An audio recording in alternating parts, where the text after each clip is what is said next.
नमस्कार बालमित्रांनो, तुम्हाला गोष्टी ऐकायला आवडतात ना? तर आज आम्ही तुमच्या समोर एक छानशी गोष्ट सादर करणार आहोत. या गोष्टीत ससा आहे, हत्ती आहे, गाय आहे, सर्व प्राणी जे सिंहामुळे त्यांच्या जीवाला धोका निर्माण झाला होता, तेव्हा आपल्या चतुर सशाने बुद्धीच्या बळावर बलवान सिंहाला देखील कसे नमवले हे तुम्हाला इथे पाहायला मिळेल. चला तर मग बघूया लहानग्या सशाची युक्ती ज्याने जिरवली सिंहाची मस्ती.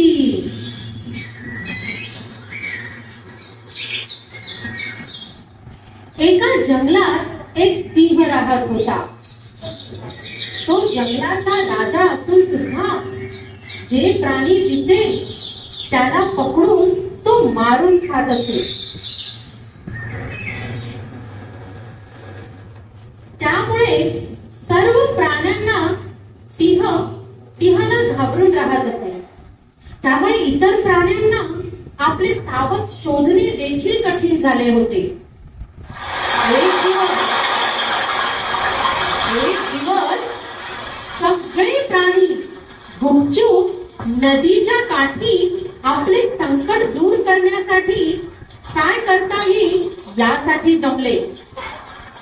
त्यांनी एकत्रितपणे यातून मार्ग काढण्यासाठी चर्चा सुरू केली. तेवढ्यात एक गाय म्हणाली, माझ्याजवळ एक युक्ती आहे, ती मी सर्वांना सांगते. सिंहाकडून सगळ्यांनाच मरणाची भीती आहे, त्यामुळे आपण सर्वजण एक एक करून सिंहाचे सावज म्हणून जाऊ, जेणेकरून इतर प्राण्यांना त्यांच्या प्राणाची भीती उरणार नाही आणि आपला नंबर येईपर्यंत आपण जंगलात मुक्तपणे राहू शकू. सगळ्या प्राण्यांना गायीचे म्हणणं पटलं. तेवढ्यात एक हत्ती म्हणाला, गायीचं म्हणणं बरोबर आहे, त्यामुळे आपण असंच करू. नंतर हत्ती सिंहाजवळ गेला आणि सर्व प्राण्यांनी घेतलेला निर्णय त्याने सिंहाला सांगितला. सिंह म्हणाला, मी तुमचा राजा आहे, त्यामुळे तुम्ही घेतलेला निर्णय मी मान्य करतो. पण एक गोष्ट लक्षात ठेवा, जर माझ्या जेवणाच्या वेळेप्रमाणे एखादा प्राणी आला नाही तर मी मात्र कोणालाही सोडणार नाही. हत्तीने सिंहाचे म्हणणे मान्य केले. तेव्हापासून रोज एक एक प्राणी सिंहाच्या जेवणाच्या वेळेत त्याच्या गुहेजवळ जाऊ लागला. सिंहाकडे आलेल्या प्राण्यांमधून सिंह आपली भूक भागवू लागला आणि मजेत राहू लागला. एक दिवस सिंहाचे सावज म्हणून सशाचा नंबर होता. सशाला सिंहाचं जेवण बनून जाणं अजिबात मान्य नव्हतं. ससा फार हुशार होता. त्याने सिंहाला मारायचं ठरवलं. निष्पाप प्राण्यांना मारून खाणाऱ्या सिंहाला चांगलीच अद्दल घडवायची असं सशाने ठरवलं. सशाला एक छान युक्ती सुचली आणि स्वतःच्याच हुशारीला तो म्हणतो कसा, मी आहे ससा, दिसतो जरी एवढाचा, सिंहाला रडवी ढसाढसा. नंतर ससा हळूहळू सिंहाच्या गुहेकडे जाऊ लागला. त्यामुळे त्याला सिंहाच्या गुहेकडे पोहोचायला उशीर झाला. सिंहाला खूप राग आला.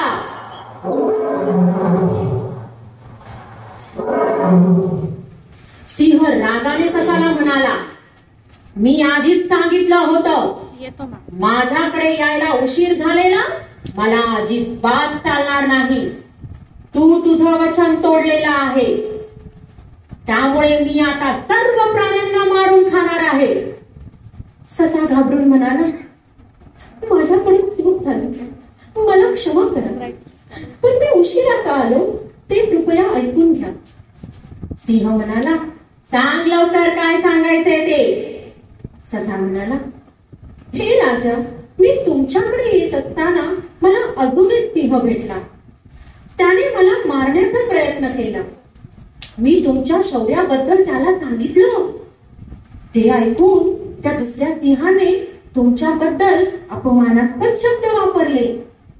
तेव्हा मी मोठ्याने सांगितलं, तू आमच्या जंगलात राहणारा नाही, त्यामुळे आमच्या राजाबद्दल असे अपमानास्पद शब्द मी ऐकून घेणार नाही.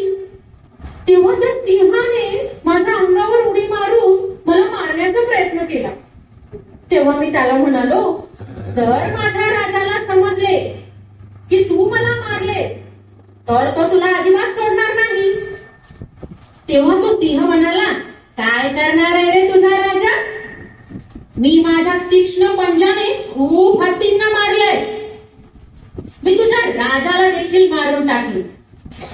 माझ्यासारखा शूर बलवान दुसरा कोणीही नाही.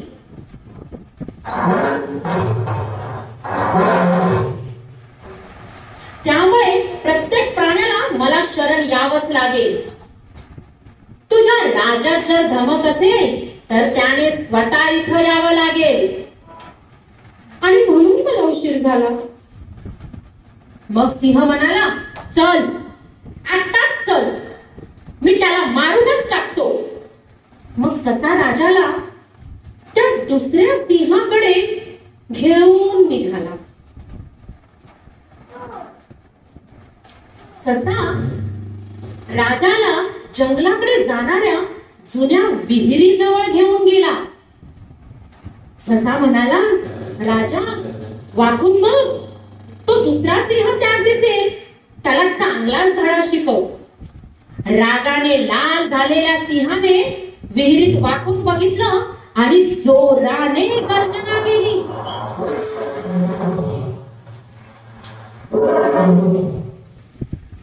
विहिरीतला दुसरा सिंह सुद्धा गर्जना करू लागला.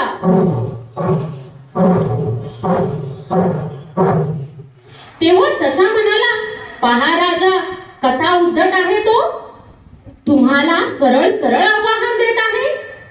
अशा रीतीने सिंहाला सशाने चांगलंच भडकून दिलं. आता मात्र सिंह रागाने लाल बुंद झाला होता आणि मोठ्याने गर्जना करू लागला.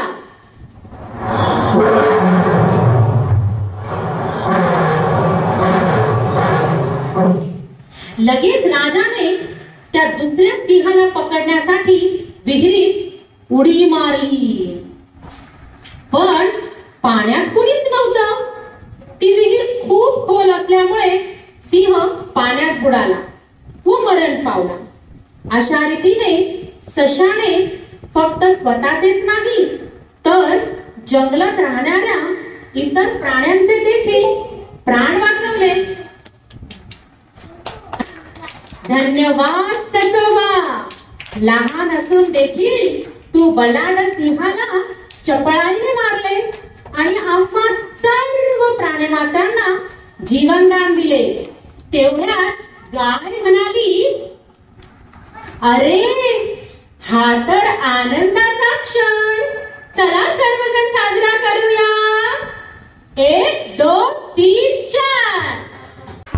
Leo, Leo, ooh la la, ooh la la la, ooh la la la, ooh la la la la la la la, la la la la Leo, ooh la la la la, le le le, ooh Leo, ooh la la la, ooh la la la.